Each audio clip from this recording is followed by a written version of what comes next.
Lecture du livre de la sagesse. Dieu a créé l'homme pour l'incorruptibilité. Il a fait de lui une image de sa propre identité. C'est par la jalousie du diable que la mort est entrée dans le monde. Ils en font l'expérience, ceux qui prennent parti pour lui. Mais les âmes des justes sont dans la main de Dieu. Aucun tourment n'a de prise sur eux. Aux yeux de l'insensé, ils ont paru mourir. Leur départ est compris comme un malheur et leur éloignement comme une fin. Mais ils sont dans la paix.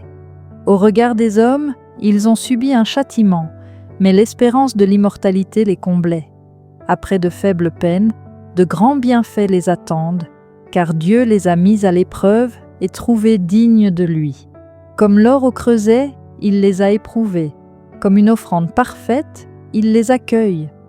Au temps de sa visite, ils resplendiront. Comme l'étincelle qui court sur la paille, ils avancent. Ils jugeront les nations, ils auront pouvoir sur les peuples, et le Seigneur régnera sur eux pour les siècles. Qui met en lui sa foi comprendra la vérité. Ceux qui sont fidèles resteront, dans l'amour, près de lui. Pour ses amis, grâce et miséricorde, il visitera ses élus. Évangile de Jésus-Christ selon saint Luc.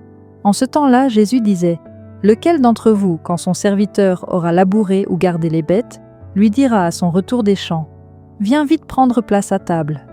Ne lui dira-t-il pas plutôt : Prépare-moi à dîner, mets-toi en tenue pour me servir, le temps que je mange et boive.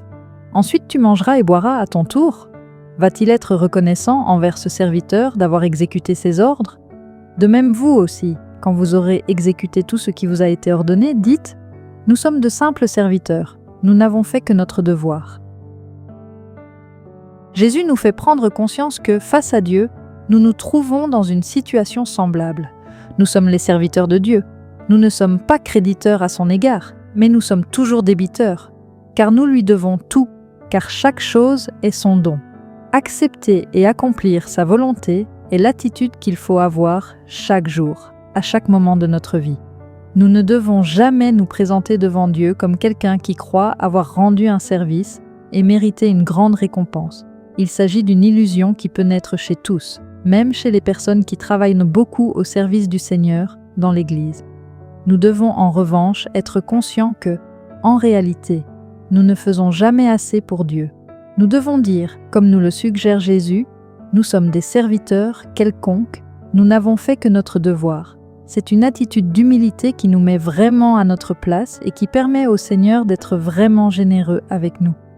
En effet, dans un autre passage de l'Évangile, il nous promet qu'il prendra la tenue de service, les fera passer à table et les servira chacun à son tour.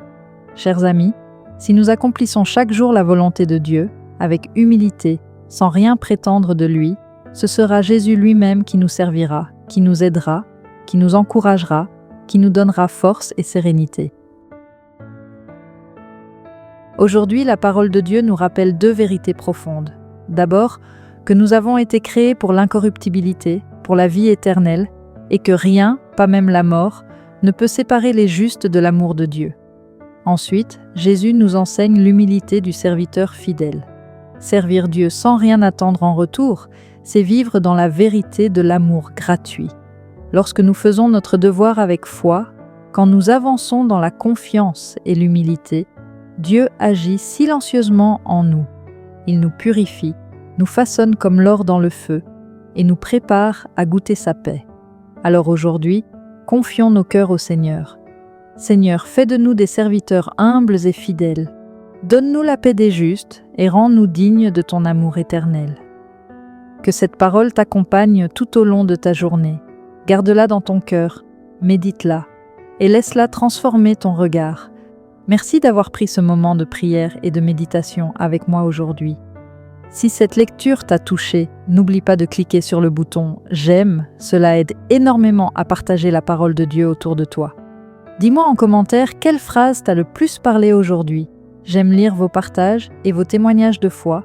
Et si ce n'est pas encore fait, abonne-toi à la chaîne pour recevoir chaque jour une nouvelle lecture inspirante, une parole de paix et un message d'espérance. Que Dieu te bénisse, qu'il t'accorde sa paix et t'accompagne dans chacun de tes pas. À demain pour une nouvelle lecture du jour sur Cœur Spirituel.